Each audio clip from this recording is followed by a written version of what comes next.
Hi friends, ഇന്നിപ്പോൾ നിങ്ങളോട് സംസാരിക്കാൻ പോകുന്നത് നമ്മുടെ റംബൂട്ടാൻ മൂത്തു പഴുത്തു അത് പറിക്കാനാണ്.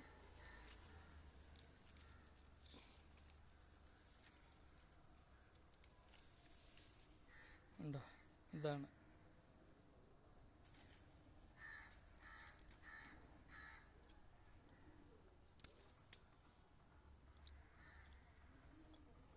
ഇതുണ്ടോ, ഇത് ബഡ് ടൈപ്പാ. ഉണ്ടോ,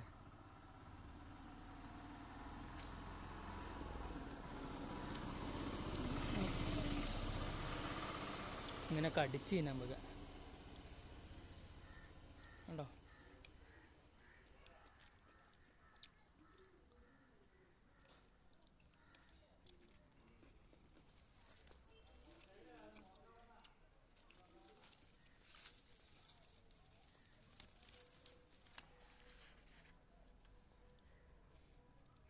ഹായ് ഫ്രണ്ട്സ്, ഈ വീഡിയോ കണ്ടിട്ട് ഇഷ്ടപ്പെടുകയാണെങ്കിൽ സബ്സ്ക്രൈബ് ചെയ്യുക, അതുപോലെ ബെല്ലൈക്കൺ അമർത്തുക, അതുപോലെ നിങ്ങളുടെ സുഹൃത്തുക്കൾക്ക് ഷെയർ ചെയ്യുക, ലൈക്ക് ചെയ്യുക, കമൻറ്റ് ചെയ്യുക. മറ്റൊരു വീഡിയോ മറ്റൊരു ദിവസം നമുക്ക് കാണാം.